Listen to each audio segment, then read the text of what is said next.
want to take this opportunity to really outline what we're standing in today, and that's a partnership between the City of Barrie, the federal government, the provincial government, where all three levels are working together, and they've ensured that transit here is going to be done in a more efficient and effective way. Aligning with the GO train station, obviously more centered in the geographic center of the City of Barrie, and on a site that's been used for transit for thousands of years. Not just in terms of what we know as the historic Allandale station, but before that by our First Nations and Indigenous partners. The new transit hub has a lot to offer. Facilities like this are essential drivers of economic growth and prosperity. By constructing a modern and convenient connection to the community, we are ensuring that Barrie remains a vibrant and attractive destination for businesses to invest and families to live. This has been long in the making for the City of Barrie. I want to thank all the Barrie Transit staff who've been so patient with the province, the federal government, and the municipal leadership as well to see this project through. We can start. This is our multi-use pass. And so building capacity is just so important in opening up opportunities, economic and tourism and others. So this building really is about all levels of government working together with community partners and meeting the needs, not just for now, but for the future. And so I'm just thrilled to be here. Thank you. Merci. I think it's really important that we recognize that we stand as a council and a group of people here opening this facility, but it was other councils and it was other representatives that made it happen. Maybe not for the provincial level, because you were both here and you both worked on it to make this happen, so thank you. But from our perspective, this is a project that started before our term of council. So to our previous council and mayor, we say thank you. I know Councillor Harris, you put a lot of time and effort into this, being on the bridge between both councils, so thank you for that.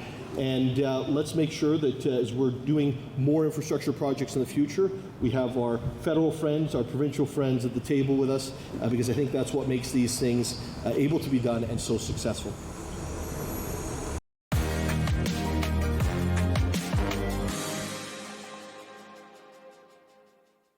September is Big Brothers Big Sisters Month all across Canada, and through Barrie and Simcoe County with our partners Orillia District and North Simcoe, we have been celebrating all month long. So now that it's the end of September, we're really excited to have completed our Turn the Town Teal campaign, where we had so many local businesses throughout Barrie and the region just really supporting us through all kinds of different ways.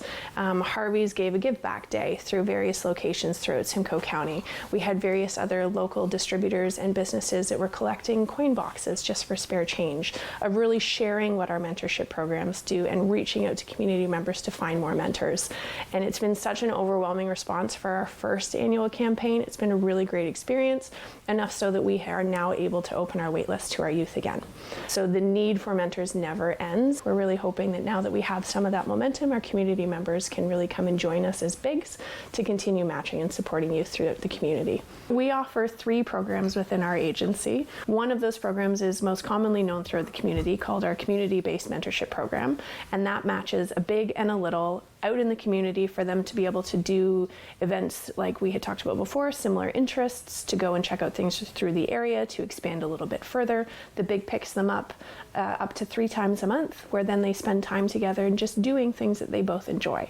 We also have our in-school mentoring programs. One is our one-to-one in-school mentoring program that very similarly shadows the community-based, except that relationship is housed complete within the school environment. And we have group-based programs where then we generally use a lot of student placements. So we call in from our surrounding schools through colleges and universities to now match and go in to provide group-based mentorships. So one big with 6 to 8 littles, and provide a 7-week curriculum. We've worked very hard over the last year to really try and source and come up with high-quality mentors. And thankfully, the community has responded to that. That being said, with our wait list being open, I'm sure we're going to see another influx of more littles that are looking for matches. So That's the biggest way right now that I'm hoping that community members can maintain, is just really connect with us. Visit our website, barrie.bigbrothersbigsisters.ca. There's a mentor button. Click to volunteer. You'll get in touch with my program team, and they'll walk you through the entire process, as well as help match you to what the best program that could fit to your lifestyle and what it is you're hoping to get out of volunteering.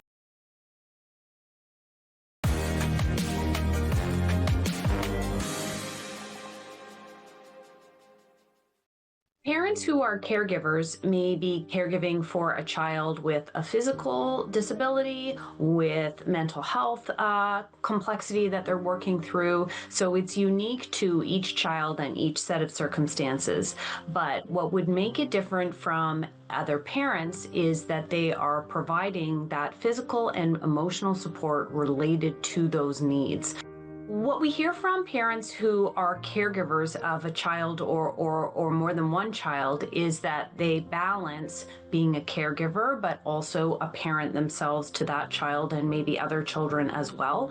Those parents are often balancing work and care, so they would be working caregivers who are including that in the mix of what they have to manage. Parents who are caregivers might be thinking about short, medium, or long-term types of concerns. There may be very pressing needs that need to be addressed in the immediate for that child's physical or mental health, and making sure that they have access to the care that they need. They may be planning for the longer term in terms of how to balance that care with the child's education or future employment opportunities. And they may also be making longer term plans if they are caring for someone whose circumstances they might be dealing with that caregiving on a lifelong basis.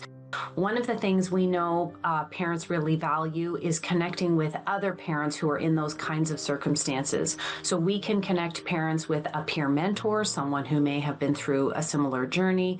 They may want to connect with one of our peer support groups, and they may also be eligible for our coaching or counseling. So parents can sign up for our programs and services on our website at ontariocaregiver.ca, and there's also lots of self-directed resources that people can use that may be valuable as well. We also have our 24/7 caregiver helpline. So if caregivers aren't sure where to start, then they're welcome to call our helpline, and we'll work through what might be the best place to start for them.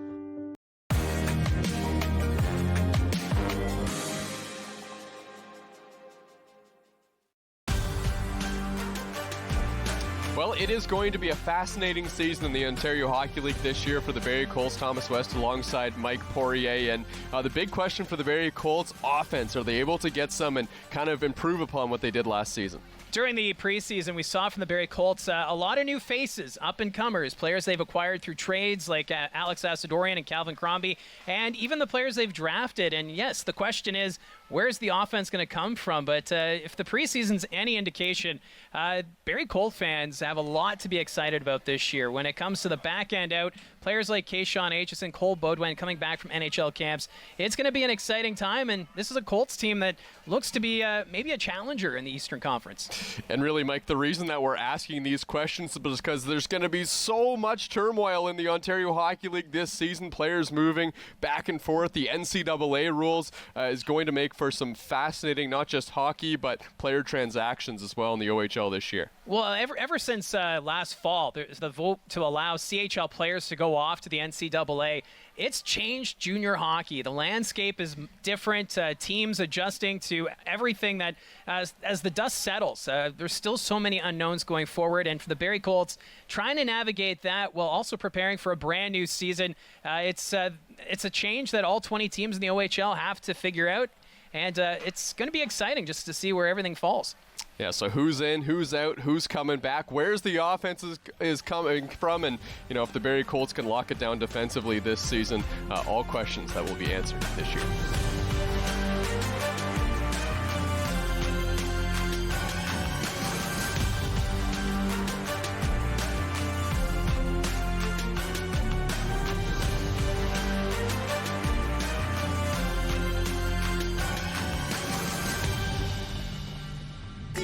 Want to share news from your area? We'd love to hear from you. Email us with your community updates and be part of the conversation.